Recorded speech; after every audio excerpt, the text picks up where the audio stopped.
Trial began today for Jeffrey Epstein's longtime companion, Ghislaine Maxwell.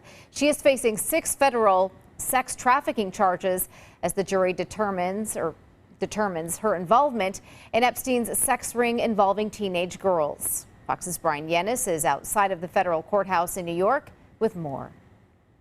Lawyers delivering opening arguments in the sex trafficking trial of Jeffrey Epstein's longtime companion, Ghislaine Maxwell. As the trial gets underway Monday, more than 2 years after Epstein committed suicide behind bars and a year after Maxwell was indicted for her alleged role in running an elaborate sex trafficking ring for him. I think we're going to find out more about Jeffrey Epstein and about other powerful people involved. The prosecution arguing Maxwell recruited and groomed girls as young as 14 to perform sexual acts with Epstein, and in some cases, even taking part in the abuse. I think her stance is, I did nothing wrong. I had no idea this was happening. It had nothing to do with me. Expected to testify at least 4 women accusing the now 59-year-old of victimizing them as teens from 1994 to 2004. And in a show of solidarity, some of Epstein's other accusers showing up for the trial. I think the victim's testimony here is going to be very compelling.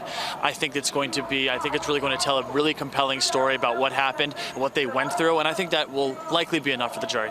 Epstein killed himself inside a federal prison in August 2019, a month after the financier's arrest on sex trafficking charges. Maxwell pleading not guilty to all 6 federal sex trafficking charges. Now it's up to the jury to determine if the British socialite was an accomplice or in the dark about Epstein's activities. The trial is expected to last 6 weeks. If convicted, Maxwell faces a maximum of 70 years behind bars. In New York, Brian Yennis, Fox News.